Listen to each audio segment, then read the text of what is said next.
Hi hello வணக்கம். இன்னைக்கு நம்ம கேப்டன் அவர்களுடைய 154 படங்கள்லையும் நம்ம ரிவ்யூ பண்ணலாம்னு சொல்லிட்டு ஒரு முடிவெடுத்திருக்கோம். அதன்படி இன்னைக்கு மூணாவது படமான நீரோட்டம் இந்த படத்தை பத்தி பார்க்க போறோம். இந்த படத்துல திருமுருகன், விஜயகாந்த், பத்மபிரியா, பிரவீனா, வெந்நீர் அடைமூர்த்தி, வி.எஸ். ராகவன் சொல்லிட்டு ஒரு பெரிய பேக்கேஜோட வெளியே வந்த படம் தான் நீரோட்டம். இந்த படத்தினோட டைரக்டர் யாருன்னு பாத்தீங்கன்னா ஜெய்சந்தர். இந்த படத்தினோட ஸ்டோரி பத்தி பாக்குறதுக்கு முன்னாடி நம்ம சேனல் நீங்க சப்ஸ்கிரைப் பண்ணி வச்சுக்கோங்க. அப்பதான் நான் போடுற வீடியோ உங்களுக்கு கிடைக்கும். நீரோட்டம் இந்த படத்தினோட ஸ்டோரி என்னன்னு பாத்தீங்கன்னா காலேஜ் லைஃப காட்டுறாங்க. அப்போ திருமுருகனும் பத்மபிரியாவும் ஒன்னா படிக்கிறாங்க. அதாவது அந்த ஹீரோவும் இந்த படத்துல யாருன்னு திருமுருகன் ஏன் சொல்றேன்னா அவர் பேர் தான் ஃபர்ஸ்ட் போடுவாங்க. செகண்ட் பேர் ஏ விஜயகாந்த் அப்படின்னு சொல்லிட்டு மென்ஷன் பண்ணுவாங்க இனிஷியலோட. அப்புறம் என்ன பண்ணுவாங்க, அந்த திருமுகனும் அந்த அம்மாவும் ரெண்டு பேரும் ஃபர்ஸ்ட் காலேஜ் லைஃப காட்டுவாங்க. காலேஜ்ல காட்டும் போது இவர் என்ன பண்ணுவாருன்னு பாத்தீங்கன்னா திருமுருகன் அவங்க அந்த அம்மா கிட்ட போய் லவ் சொல்லுவாரு. சொன்ன உடனே ஹீரோயினிட்டி லவ் சொல்லுவாரு. அவங்க அது ஏத்துக்க மாட்டாங்க. எனக்கு வேண்டாம் அப்படின்னு சொல்லிட்டு ஊருக்கு போயிடுவாங்க. காலேஜ் முடிச்சுட்டு ஊருக்கு போனதுக்கு அப்புறம் என்ன ஆகுதுன்னு பாத்தீங்கன்னா அவங்க ஊர்ல சின்ன பண்ணையார் யாருன்னு பாத்தீங்கன்னா சின்ன பண்ணையார் குமார். அவர் யாருன்னு பாத்தீங்கன்னா நம்ம கேப்டன் அவர்கள் தான். அந்த ஊர்ல ஒரு பெரிய பண்ணையாரு, அவருக்கு ஒரு சின்ன பண்ணையார் இருப்பார் இல்லையா, அவர் தான் நம்ம கேப்டன் அவர்கள். அவரை இந்த அம்மா விரும்புவாங்க. விரும்பின உடனே ரெண்டு பேரும் உயிருக்கு உயிரா லவ் பண்ணிட்டு இருப்பாங்க. அப்ப என்ன ஆகுதுன்னு பாத்தீங்கன்னா அந்த ஊர்ல ஒரு பெரிய ஒரு ரவுடி இருப்பான். அந்த ரவுடி என்ன பண்ணுவாருன்னு பாத்தீங்கன்னா நம்ம ஹீரோயினிக்கும் அந்த ரவுடிக்கும் ஒரு ஃபர்ஸ்ட் ஆரம்பத்துல கொஞ்சம் முட்டிக்கும். அது என்ன பண்றாங்கன்னு பாத்தீங்கன்னா நம்ம ஒரு கரும்பு தோட்டத்துல போய் கரும்பு வெட்டிட்டு இருப்பாரு நம்ம வில்லன். உடனே நம்ம ஹீரோயினி போய் இந்த மாதிரி கொள்ளை அடிக்காதுங்க அடுத்தவங்க தோட்டத்துலன்னு சொன்ன உடனே அவங்க என்ன பண்ணுவாருன்னா அந்த வில்லன் நம்ம ஹீரோயினிய இன்னிலிருந்து அந்த ஹீரோயினி பழி வாங்கணும்னு சொல்லிட்டு முடிவெடுத்துறாரு. ஏன்னா லாஜிக்கே இல்லாம இருக்கும். ஏன்னா அந்த காலத்துல அதெல்லாம் ஒரு பெரிய கொள்ளை தானே. அப்புறம் ஓகேன்னு சொல்லிட்டு இந்த விஷயத்த இதோடு முடிச்சிருவாங்க. முடிச்சோன்னு நம்ம விஜயகாந்த் சாரும் நம்ம ஹீரோயினி என்ன பண்ணுவாங்க பாருங்க, ஒண்ணுக்கு ஒண்ணு உயிருக்கு உயிரா லவ் பண்ணிட்டு இருப்பாங்க. பண்ணிட்டு இருக்கும்போது சில காரணங்களால ஒரு கோயில் திருவிழா நடக்கும். ஒரு ஆத்த தாண்டி போகணும். போயிட்டு இருக்கும்போது நம்ம விஜயகாந்த் என்ன பண்ணுவாருன்னா அந்த வில்லன் வெட்டிடுவாரு. வெட்டின உடனே அவர் ஆத்துக்குள்ள விழுந்துருவாரு. விழுந்த உடனே அவரு இறந்து போயிட்டாரு, ரொம்ப தூரம் போய் அடிச்சுட்டு போயிருச்சு, அதனால அவரை காப்பாற்ற முடியாதுன்னு சொல்லிட்டு ஊருக்குள்ள சொல்லிடுவாங்க. சொன்ன உடனே அப்போ ஒரு ட்விஸ்ட் வைக்கிறாரு டைரக்டர். என்னன்னு பாத்தீங்கன்னா வி.எஸ். ராகவன் தான் அந்த அம்மா ஹீரோயினிக்கு அப்பா. உடனே போயிட்டு நான் இந்த மாதிரி அதாவது சின்ன பண்ணையார் குமாருடைய கருவை என் வயிற்றுல சுமக்கிறேன், அதாவது விஜயகாந்த் சாரோட கருவை வயிற்றுல சுமக்கிறேன்னு சொல்லிட்டு ஹீரோயினி சொல்றாங்க.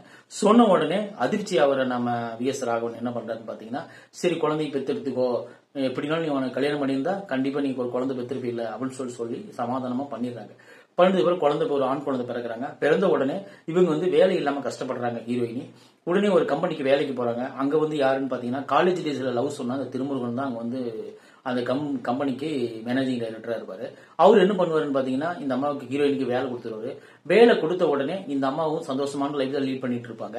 அப்ப என்ன ஆகுதுன்னு பாத்தீங்கன்னா அவரு மனசு மாறி நான் உன்னையே தான் இன்னும் நினைச்சிட்டு இருக்கிறேன், நான் மறுபடியும் எந்த கல்யாணம் பண்ணிக்கல, அதனால உங்க குமாரும் போயிட்டாரு, அதனால நான் உன்னை மேரேஜ் பண்ணிக்கிறேன், 4 பேர் நம்மள தப்பா பேச ஆரம்பிச்சிட்டாங்கன்னு சொல்லிட்டு திருமுருகன் சொல்லுவாரு. சொன்ன உடனே இந்த அம்மாவும் சரி ஓகே அரமனசோட எனக்கு இப்பயும் வருவாருன்னு மனநம்பிக்கையில் இருந்தாலும் வரமாட்டாருங்கிற முக்கியமான ஒரு நினைச்சுக்கிட்டு சரி ஓகே நான் உனக்கு கல்யாணம் பண்ணிக்கிறேன்னு சொல்லிட்டு கல்யாணமான ஸ்டேஜுக்கு போவாங்க. போகும்பொழுது அப்போ ஒரு சம்பவம் நடக்கு. என்னன்னு பாத்தீங்கன்னா நம்ம விஜயகாந்த் வந்துருவாரு.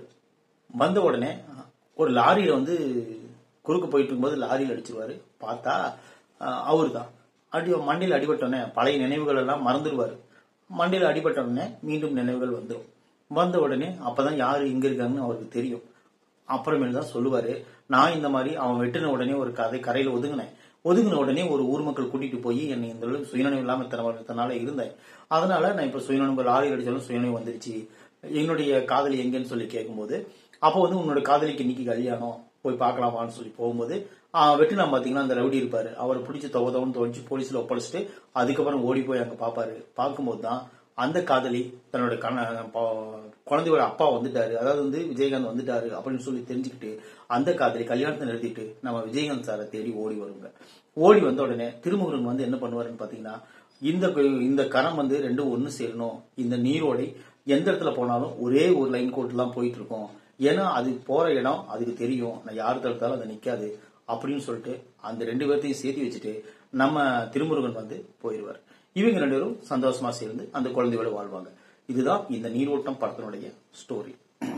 இதே படத்தை வந்து எஸ்பி ஜனநாதன் அவர்கள் வந்து இயற்கை அப்படிங்கிற ஒரு படத்துல பட்டி டிங்கிரிங் எல்லாம் பார்த்து சில விஷயங்களை ஒதுக்கிட்டு அந்த மெயினான ஒரு சுச்சுவேஷனை மட்டும் எடுத்து பண்ணிருப்பாரோ அப்படின்னு சொல்லிட்டு நமக்கு கொஞ்சம் சந்தேகம் வருது. ஏன்னு கேட்டீங்கன்னா அந்த படத்துல அப்படிதான் ஷாம் வந்து ஒரு கப்பல்ல வேலை பார்த்துட்டு இருப்பாரு. அவர் வந்து உடனே குட்டி பத்து பண்ணி வந்து அவங்கள குட்டி பத்து பண்ணி அவர் ரொம்ப லவ் பண்ணுவாரு.